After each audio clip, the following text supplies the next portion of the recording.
Welcome to Conversations on Modern Slavery. My name is Bryon Lippincott. I'm the head of communications for Free the Slaves and co-host this podcast with my colleague, Dr. Marta Furlan, the senior program manager for research at Free the Slaves. Conversations on Modern Slavery takes you inside the global fight to end modern slavery. Each episode features engaging conversations with researchers, survivor leaders, frontline advocates, and policy experts, diving into the root causes, current challenges, and bold solutions driving change. Whether you're new to the issue or deeply involved in the work, this podcast offers fresh insights and powerful stories to inform, inspire, and mobilize. For today's episode, I'm joined by Dr. Marta Furlan and Ranjana Sharma to discuss the recently published research on child domestic workers in Nepal, conducted by Free the Slaves and CWISH Nepal. Marta, Ranjana, welcome to Conversations on Modern Slavery. Thank you, Bryon. It's nice to be back. I'd like to give each of you the opportunity to introduce yourselves. Ranjana, would you like to start? Thank you, Bryon, for this opportunity. My name is Ranjana Sharma, and I'm a research and evaluation specialist, and I've worked over 15 years of in this sector. And I specialize in participatory action research and qualitative methodologies, and especially in the child protection, gender equality, and social inclusion sector. And I like to take this kind of research further into the advocacy part also, and I've done a couple of global advocacy at the UN Human Rights Rights Council and Asia Pacific ministerial conferences, and it's really nice to be on this podcast. Thank you. Thank you, Ranjana. Marta? Yes, my name is Marta Furlan, and I'm working at Free the Slaves as the senior program manager for research, and basically helping the organization advancing research projects that can sustain our policy and advocacy efforts, but also our programmatic work on the ground. And as Ranjana, I'm passionate about participatory action research, including with children, and I had the pleasure of working alongside Ranjana on this fascinating project.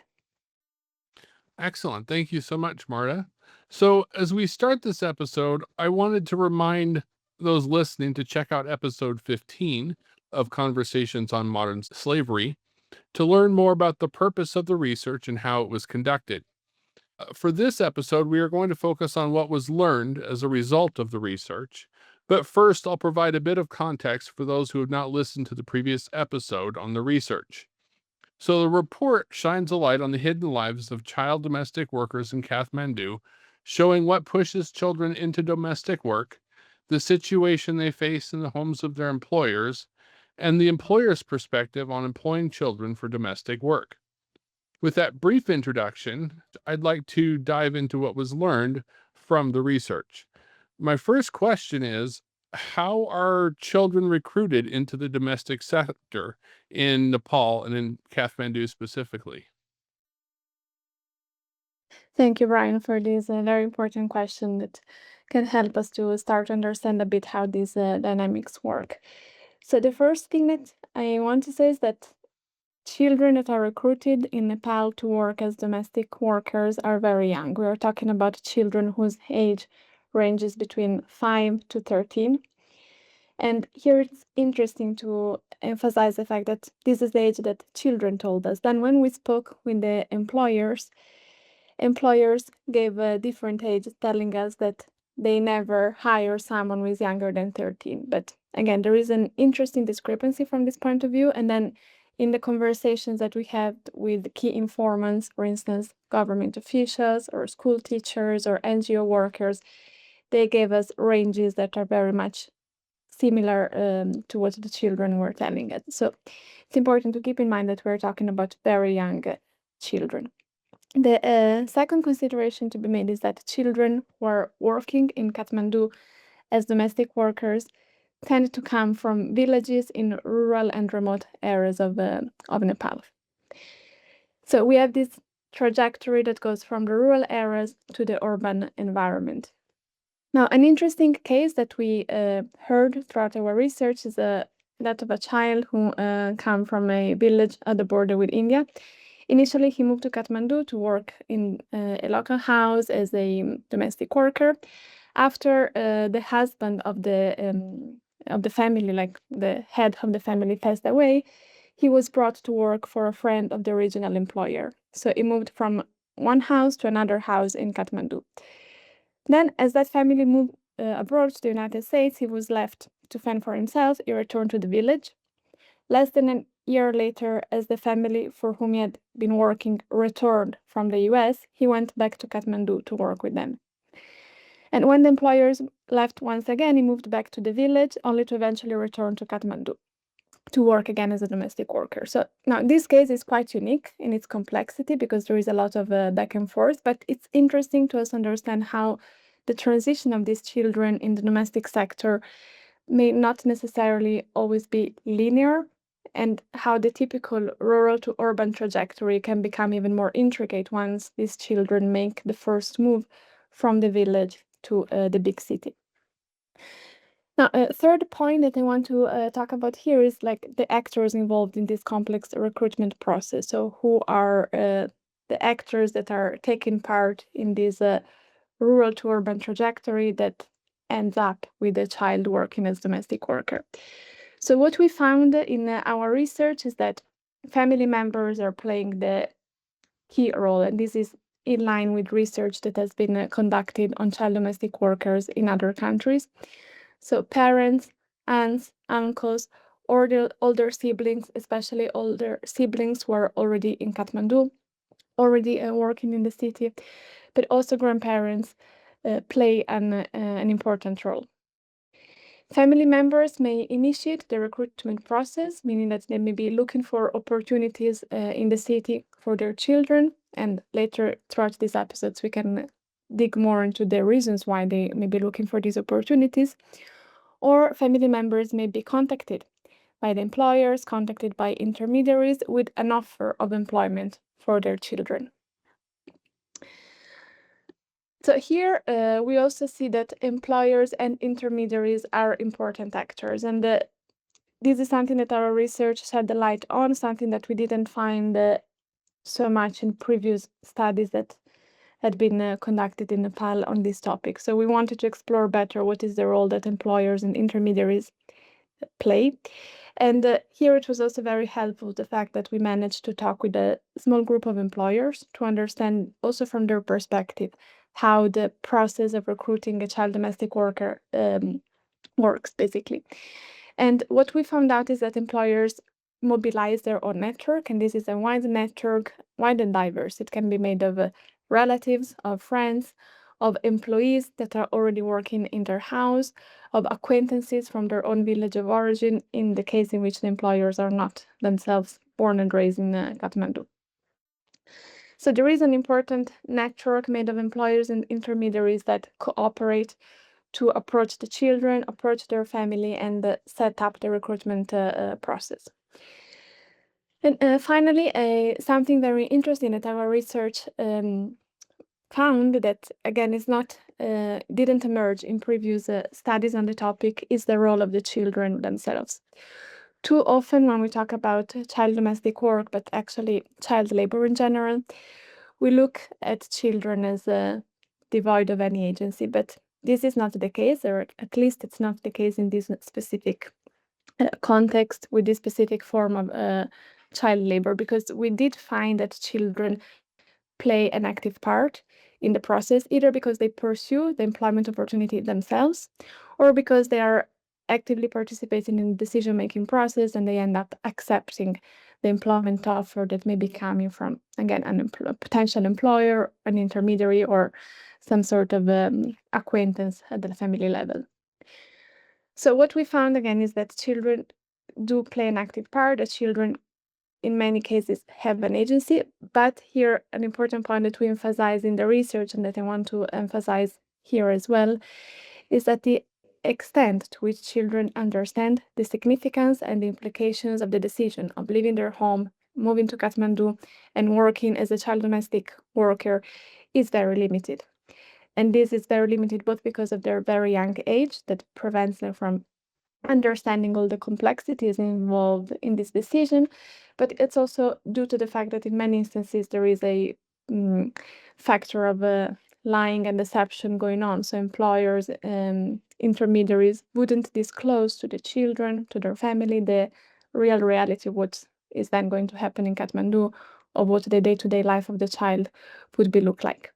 So it is important when we reflect on the agency of the children to also keep in mind and be very conscious of the fact that the decisions that children may be taking or may be contributing to taking are not taken in a vacuum, and that there is a limit to their capacity to understand, again, implications and consequences. Thank you so much for starting us off with that explanation of how children are recruited into the domestic sector.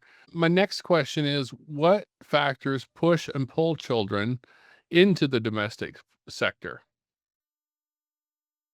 Brian, it's really complicated. If I will just say that there is one factor playing the role, but there are different factors that are playing the role for the children to come and work in Kathmandu or any urban city like Pokhara or Biratnagar. In fact, nowadays, these are also the area where the domestic child workers are growing in number.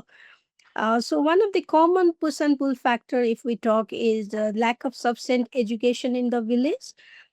Because in the village area, the infrastructure is not there, or even the infrastructure is there, the school is too far away. The children have to walk like 1 hour or 2 hours to just to get to the school, and sometimes the teachers are not available, or the quality of the education. So this is one of the key factor that the children mentioned in during this research, along with the other factors like the poverty in the house, or alcoholism in the family, or the domestic violence, or one of the parent or both of the parent have abandoned the children and they're living with the grandparents, or one of the father or mother have gone to work abroad, and the mother or father is like married to someone else, married in the sense not legally married but living with someone else, and the child is abandoned there, and multiple marriages of the parents. And the social culture norms is also there, like where the domestic work is seen as a way for girls to learn a future domestic duties. And one of another social norms that is seen in Asian context is like the male child have to take care of the family in the future. So why not to start taking that responsibility from now? So these are all the complex multiple factors that work together for the children to push to come and work as a domestic child worker. And whereas pull factors also include like the better education, as I already mentioned, in village area there is lack of quality of education and infrastructure. Also the better food and living conditions, like that, as Marta was saying, like it promised by the intermediaries or the person who is bringing the child to the city area. They say like you'll get a better food and living condition as you are going in a like urban city, and you will see much more, learn much more in the modern urban areas, that rather than living in a village. That is a common concept, like village don't have many things, but the city have many more opportunities that you can explore in future also, like if you learn the way of living there and if you go and learn from there. So that is also one of the common like pull factor for the children, that I will go in the urban city and live there. So that is also the thing. And also the family environment promised is like, oh, you will have, I have like employer will say, oh, I have only two daughters or son and daughter, and they will be like your friend and your and you, as your siblings, and you will have your sibling also, and you'll have a better family environment. So these kind of pull and push factors are there for the children to come and work in the domestic sector in context of Nepal. Thank you for that, Ranjana. You were mentioned multiple times that education is a factor in drawing children or pulling children to pushing them out of the rural areas and pulling them toward the major cities. When children are actually brought to Kathmandu, are they able to access the education that they're promised or that they're dreaming about when they leave the village? Yes, thank you, Brian. That's a great question and a very important one to understand the reality of these children. So when they are brought from the village to Kathmandu, most children can actually access school, meaning that they are enrolled by the employers in some school in the city. However, we have to dig a bit deeper than this to understand what it truly means for them being able to access to school and what shapes education takes. Because the first thing is that child domestic workers are exclusively enrolled in public schools where fees are much lower, which is in contrast to the reality experienced by the own children of the employer who are typically enrolled in private schools. And what does this mean in practice? In a public school, many teachers, many school principals are honestly committed to the education of these children. They want the best for them, and we had the privilege throughout this research to engage with a number of these school principals and teachers who supported us and helped us with the research project. However, their commitment is inevitably constrained by the circumstances, which are characterized by overcrowding in the classrooms, less than optimal hygiene facilities, and limited resources that the school has available to invest in food, school supplies, and other facilities. A second problem is that child domestic workers may need to miss their classes when there is work that needs to be done. For instance, a child told us that sometimes she's forced to miss school to stay in the house and look after the grandfather of the family. Even more common is a situation in which children have to get to school late because there is work in the morning that needs to be finished in the house, or they need to leave their classes earlier before they end to either go back home and carry out some domestic chores or carry out some other task for the employer. So there is one girl who told us that she regularly needs to skip the last 2 classes of the day to go to a faraway school and pick up the employer's own children. And here it's interesting to reflect on the different stories told by employers and children, because children told us that, again, their access to school is not ideal, that many times they need to skip either classes or entire days to work, while the employers that we spoke with told us that the children always go to school 6 days a week and that they never have to miss a class. So again, there is quite a discrepancy here. And then when we spoke with the school teachers themselves, they gave us a narrative that is very much close to what the children were saying. School teachers confirmed to us that child domestic workers often arrive late because of work that they must do in the house. And finally, I want to point out that most child domestic workers are not given time to study, time to complete their homework, because once they are back from the school to the house, they need to complete domestic chores. Some of those that include cooking, cleaning the house, picking up children from school, babysitting, and many others. So they are not given time to invest in their studies. They can do so at the end of the day, after that every task in the house has been completed. But this means that, first of all, they don't have enough time to invest in their studies, and also that during that time, when it's late at night, they will be tired and exhausted, so they will not have the concentration necessary to study and to excel in one's studies. And a very final point, child domestic workers also told us that their employers don't provide them with the school supplies like decent uniforms, decent school supplies, stationery, books. And this is one of the points that emerged during the workshop that we had with children when we did a dot voting exercise, and the fact of not being able to access decent school supplies emerged as one of the elements, one of the points that is most important for these children. Okay, so you're saying that the time constraints that are imposed because of the tasks assigned to the children are affecting their education. Can you expand on that a little bit more and tell us a little bit more about the typical day of a child domestic worker? How is their life structured, both at the home of their employer and throughout the day? Typical day of the child domestic workers is like it's a very long day. Most of them start around 5:30 in the morning.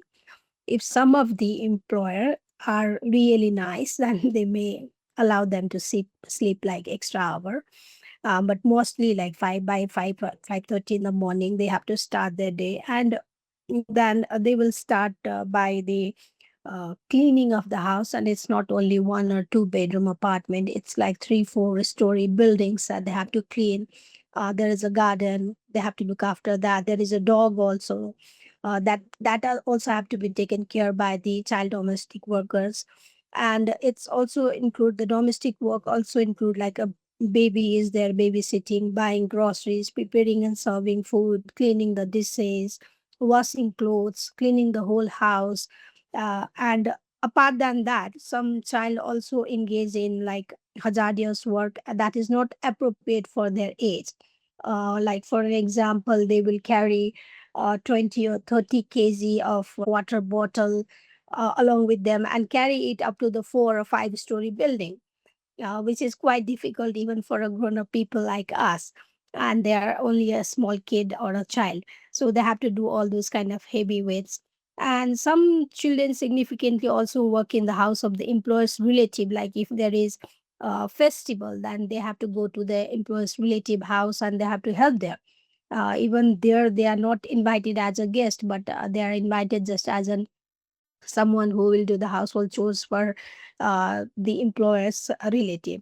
So that is also there. And also the some of the children are working in the business of the employer. So for instance, carrying the merchandise, attending the customer, looking after the shop. Like I remember one of the girl child, she says like early morning she do household chore, then she go to the school, then she come back and then prepare like evening snacks for the employer, and then carry it to the shop. And the employer goes like she have to replace the employer for 2-3 hours there, and it's an alcohol shop. So she have to be there, attend all the customers, sell the alcohol, and then after that she come back to the home and again prepare the food, and serve it to everybody. Uh, and then only around like 10 o'clock, 11 o'clock, they will get some time for themselves to either to do their homework or take a rest or to sleep. That's up to the children to decide. So it's a very, very long day for the children. And some children also like to go to the party palaces. It's a place where they do the occasional like birthday parties or wedding parties, and they go and work there to earn some money because they don't get any pocket money. Don't get any kind of payment during this whole period of time, because as promised, it's never promised to their parents. They are only promised a good education, a good food, and a living condition. And they never get any money. Some, even if some get the money, it will be only occasionally during once a year in a festival time when the child is allowed to go back to home. But again, I have to mention, not every children is allowed to go back to the home during the festival time, because festival times means more work for the children. As I remember taking an talking to one child, and many mention like, oh no, I don't like that festival because I have to work extra during that hours. So many of the children are not even allowed to go back, but for those who are allowed, some get the money occasionally. So to get the extra money for their like regular needs at the school, uh, then the owner does not want to pay that money, so the children have to earn themselves also going outside and earn extra money, pocket money, to get some kind of, even for a sanitary pad. One girl, she was while we were taking interviews, she was literally devastated, saying like, I don't even get the undergarments or the sanitary pad during my time of period. So for that, they have to do some extra work to get that money. So they are long, and the very harsh, difficult condition that they have to go through, which is often not considered like they are working so much by their own employer or the other people. Ranjana, thank you so much for sharing about the children's daily lives and how their schedules affect their life in general. It it definitely sounds like these children's situation is very challenging. Marta, are they able to receive support from friends and family? Who do they turn to when they need help when they're separated from their families? And that's another great question, Brian. So, unfortunately, the reality of these children is one characterized by significant isolation. Isolation because once they move to Kathmandu, their capacity to maintain a contact with their families of origin is very much affected by the control of the employers. These children, for the most part, are not able to freely call back home whenever they want to have a talk with their siblings, their parents, their family members. The employers would control the phone, would decide if and when the children can call back home. When calls are possible, we have been told of many cases in which the employer would sit next to the child in the moment in which he or she is calling back home to be able to control the kind of information that is exchanged between child and the family. And this is one of the main factors also why for the families back home is very hard to have a real understanding, an accurate understanding of what is the situation of their children once in Kathmandu. When it comes to in-person visits, we were told by most children that they only get a chance to go back and visit their families in the best of scenarios once a year. When there is the big holiday season, they would be allowed to go back, spend some days back home, and then return to Kathmandu. But again, this is not universal, and there are also the situations of children who, not even during the holiday season, are able to go back home, because there would be different excuses put up by the employers why the children cannot travel. For instance, because during the holiday season, there are many more guests coming to the house, so there is more food that needs to be cooked. The house needs to be clean from day to morning. Guests need to be attended, so there is even more work for the children. In other cases, the family would use the holiday season to travel abroad. They don't want the house in Kathmandu to be left empty, so they want the child to stay back, stay in the house, and make sure that the house is well kept in their absence. So we can see that the capacity of the children to maintain a relationship with their families back home is very much affected by this new reality in Kathmandu. I spoke at the beginning of isolation, and the isolation is also due to their other relationships that build up in Kathmandu. First, the relationship with the employers, that in most cases is not a positive one. The relationship with the teachers. In many cases, children do not feel comfortable opening up with the teachers, sharing about their reality in the employer's house. Unfortunately, there are some teachers that are not aware of these situations, that are not trained, that don't have the tools and the knowledge to deal with the children that are child domestic workers. So when these students are either late for class or they haven't been able to complete their homework, instead of providing a safe space where to open up, where to share about the challenges that they are facing, and think together of alternatives, understand the child's situation, and consider whether some specific support may be needed, they scold the child. They make the child feel bad about the situation, and put him or her in a corner, let's say.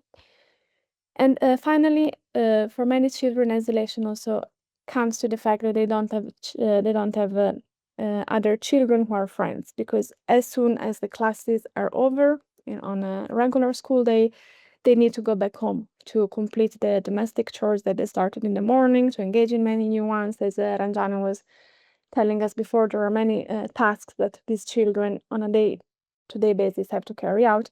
So as soon as the classes are over, they need to go back home. They are not allowed by the employers to stick around the school, to hang out with the classmates. They're not even allowed to bring friends home. And again, different excuses are given for this. They're not allowed to visit friends in the friends' houses. And this creates, again, a situation in which children are very much isolated because they have no one that they can open up to, that they can rely on if they need help and support. Thank you for sharing those details, Marta, and for the, I guess, sad and very challenging picture it paints for these children's lives and their ability to connect with other people. Both of you have talked about at different times the employer's perspectives and how those perspectives tended to conflict with the perspectives of children and the recounting of events between children and the employers. Can you tell me a little bit more about what you learned from speaking with employers and how the contrasts between employers and children and their experiences or framing of the experiences emerged? Employers' view towards the having a child domestic worker is more like this as per my like during this research what we found is they say like no, they are not a child domestic worker, they are like a family. And one very interesting factor here is they are often are they ask the children or like those who are working at their house, they ask them to be called as an auntie or uncle. And in Nepali, it's like tulobua, tulomamu, kaka, kaki. That means a very close relatives. These terminologies are used for a very close relatives of our own family, of our bloodline, and they are often like children are often asked them to be called like call me not like master or something. They ask like call me tulobua, tulomamu, so that outside people will not understand like he or she is a child domestic worker within that house. People think like it's a relative of this family, the child is relative of this family, and he or she is here for the better education, good education, and for better life, and supporting in a family and doing a supportive role in a family like doing a small household chores and all like that. So that's what the employer's perspective is there. It's like we are giving them a better environment, better education. So we are not doing any kind of exploitation or anything if we are asking them to work. They think like we are making the child to learn to do the daily chores, which is very necessity need of the any human being, like cooking food, cleaning. So those kind of we are teaching them something that they have to take on further in their life in the future also. So and it's a very sympathetic view like we are doing something nice for them in a family, in a village, in a rural area. They don't even had a place where they could live better, or they do not have, even have a better education, or no food was there. There is only one time food. They could not sometime even could not get a food. So those kind of very sympathetic view that the employers put forward and saying like for an example, when we were doing this focus group discussion with the employers, two of them were sisters, and they say like no, they are not the child domestic workers, and both of them are having another two sisters at their home as a child domestic worker, and their mother was having their elder sister as a child domestic worker. So you see, three girls from a same family are working in a three family in Kathmandu. And they say like because my mother was doing really nice to the elder sister, so their father themselves came and said like you took our another two girls also and give them a better education because your house is much more better, have a better facility. So we want them to send to the Kathmandu, and so that they can live there but in a better way. So that was their version, instead of saying like they are a child domestic worker. And the interesting factor is they don't have awareness, or they don't want to understand the factor like the child work for 12 to 14 hours a day. So they don't take it as a exploitation. They take it as a regular day for a children. Normalize, they have normalized that factor like it's a regular day for a child to do all those things, go for education and all. But the interesting factor is they don't ask their own children to do so much of work. And if there is any health condition arises and the child is sick, they will say like the children, if you are a child, you'll just get okay. Even if you have a headache or a fever, just do a normal thing, you'll be okay because you are children and you'll recover very fast. So those kind of very interesting mindset up that they have shown during their focus group discussion. And also another factor is they often say like I don't do any exploitation to the children, I'm not doing anything wrong with the child, it's the neighbor or it's somebody else is doing. I've seen somebody else is beating the children. The only thing like the beating is or hitting with something is only a punishment, or that is the bad thing. But the verbal abuse that they use, or calling them by name, such as like kancho, which is a kind of a derogatory word people use for a small person, or kale, like someone who is black. So those kind of verbal abuse, indirect verbal or direct verbal abuse, they don't consider it as a bad thing for them. They say like, oh, it's a common thing. We also call even our child like that. We even consider call our child from that name. So what is a big issue with it with that? So those kind of very fixed mindset is there.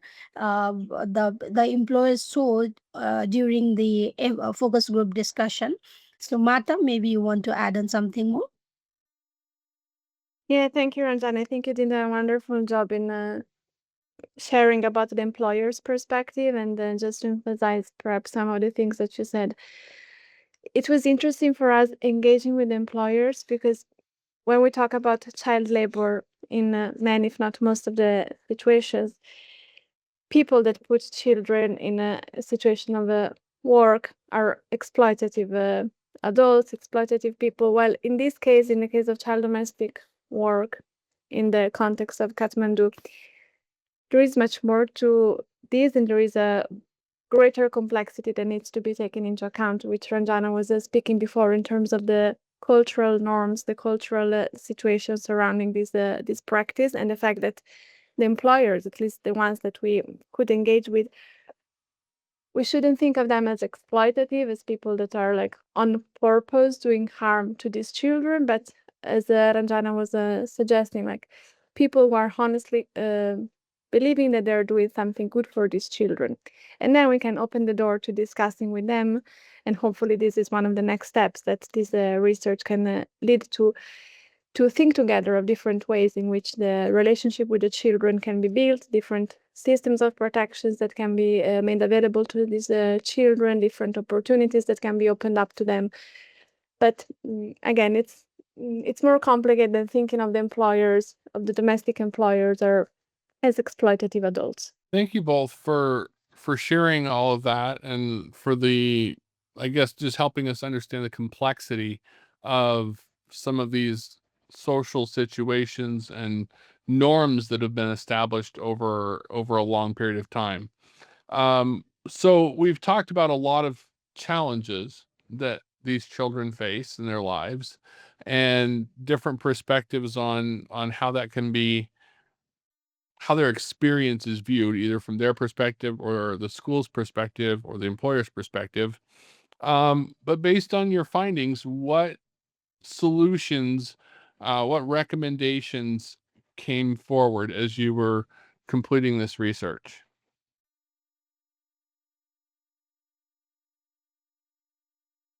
Brian, we have a very different set of recommendations for a different policymakers to uh, like parents to employers, because this is not something that can be resolved by one group of people or one set of community. It has to be done through the whole chain, and because the situation itself is a complex one, so everybody have to work uh, from their label to solve this out. So for the first, like we have recommendations for the Nepalese government, and that is one. Firstly, as we have been mentioning again and again about the education facilities in the rural areas, which I have mentioned before, and even Martha have mentioned, like there is no infrastructure and all those kind of issues. Quality of education is very poor in those places. So we have recommended our Nepalese government to invest more in the resources in education areas in the rural areas, education sector in the rural areas, so that the children don't have, or the parents also don't have, or nobody, like even employers don't have that excuse of saying like you will get a better education in Kathmandu or in any urban city of Nepal. So that excuse will be kind of subsidized and resolved if the better education is there in the rural areas. Another one is also to create more and better job opportunities in the rural areas, so that the parents, both of the parents or one of the parents, don't have to be migrated to another country or another in the urban cities or to the India for work, and the family is more, if they are more together, than the loving and caring environment that the child can get. So if the local job opportunities and the better job opportunities are there in the rural areas, then that will be really nice and helpful way for this issue to be tackled.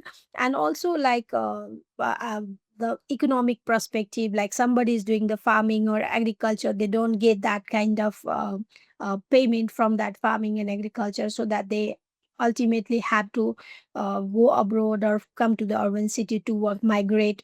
So they don't have to migrate. So if that market and economic opportunities can be created there for those kind of families who are in the agriculture mostly, that will be also an opportunity for the government to increase that sector and make it much more better.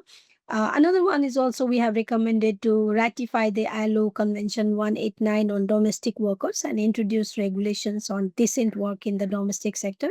That can offer better protection to the children who are employed as a domestic child worker, because this convention itself talks about it mandates all the states to establish a minimum age for domestic workers, and that aligns with the protection outlined in other ILO conventions regarding the child labor, specifically the conventions like 138 and 182, which will help prevent the children below the legal age, working age, from being employed as a domestic child worker.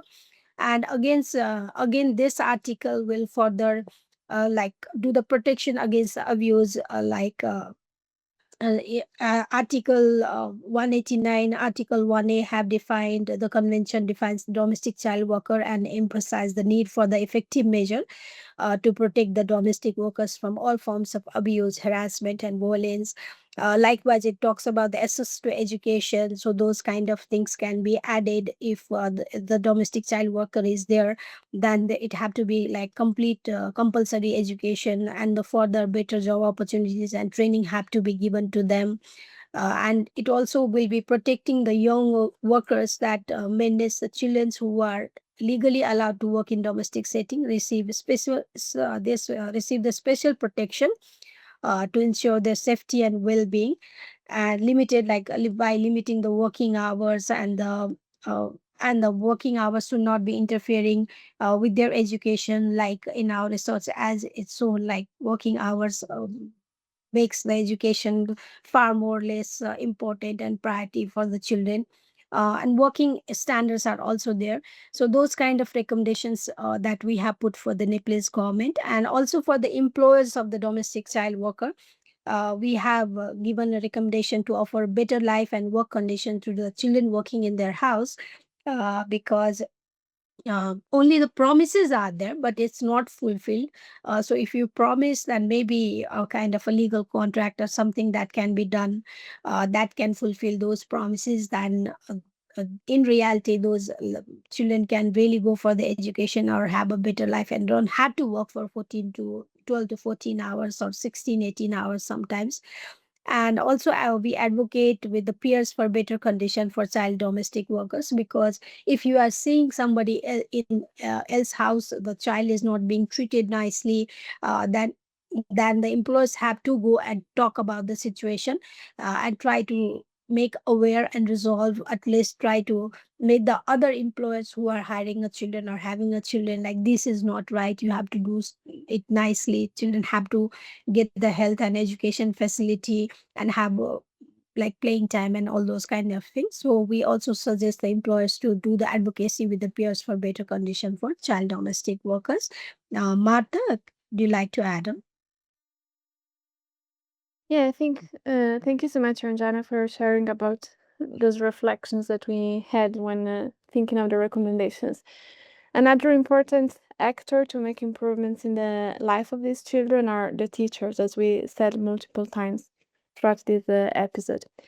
And here we are encouraging the teachers to understand the situation of child domestic workers and offer a space where children can talk about their reality.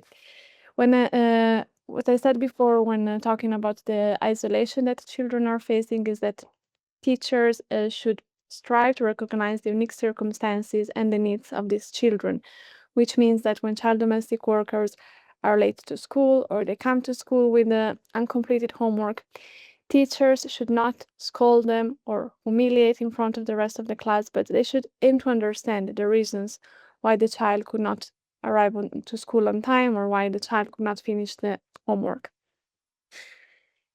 In line with this, they should offer a space where children can safely talk about their reality in the house of the employer.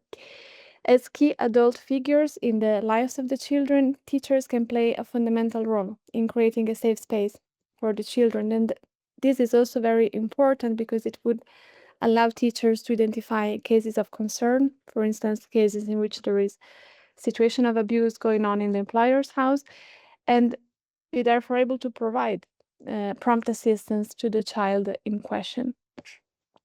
Also, teachers should teach to their students to show respect and understanding towards classmates that are in child domestic work.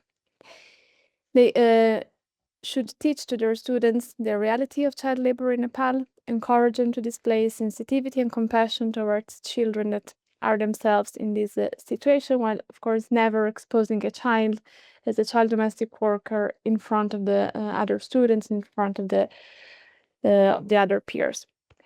And finally, they should encourage other teachers to collaborate with children's rights organization. As we said and as we spoke about at length in the previous podcast episode that we had on this research, this project benefited from the support of school principals, school teachers across Kathmandu, who recognize the value of this research and saw it as an opportunity for child domestic workers to express their perspectives and claim their rights.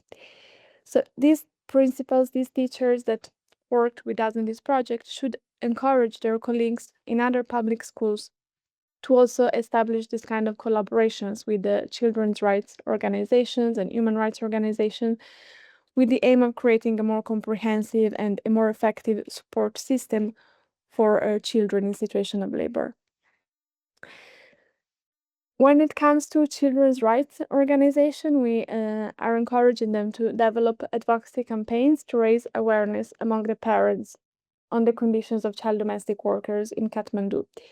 What we said before is that parents often don't know the situation that their children will face once they leave the village and they move to Kathmandu.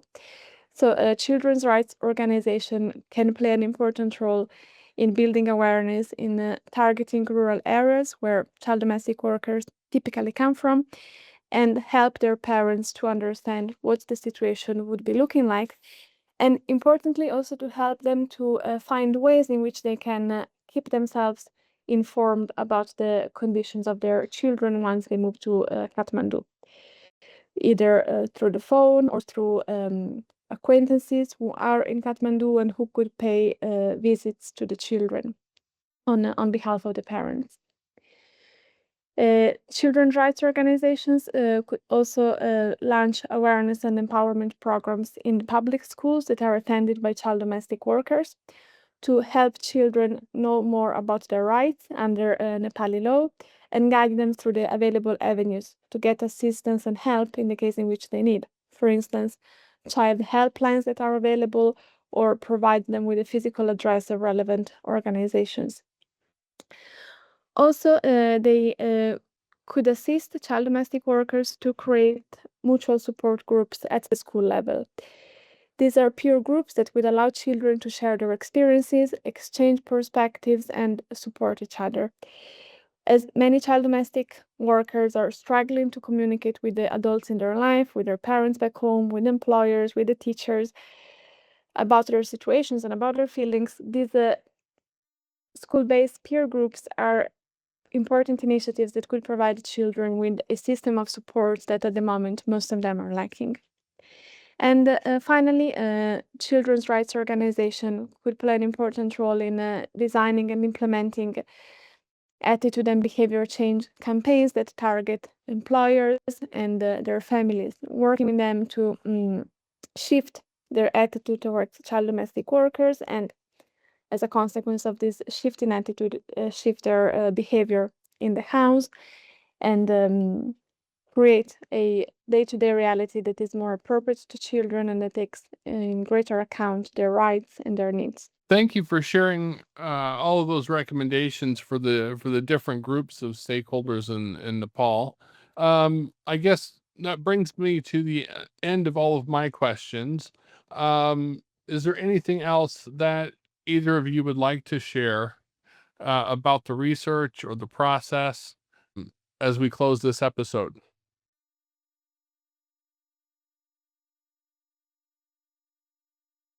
I think one point that I would just like to make as we conclude is that you can find the full report of this research on Free the Slaves website and CWISH website, and that's something that very important that with Ranjana we worked on was to develop a child-friendly version of this report, because we believed it was very important to bring back the findings of this research to those children that took part in the research project, and hopefully to other children as well in Nepal. So we created this child-friendly version of the report to make sure that the engagement with the children can continue after the publication of the report, and that we can use that document as to open doors in our conversation with children, to educate them, and to think together with them on ways in which we can then develop advocacy campaigns targeting the government.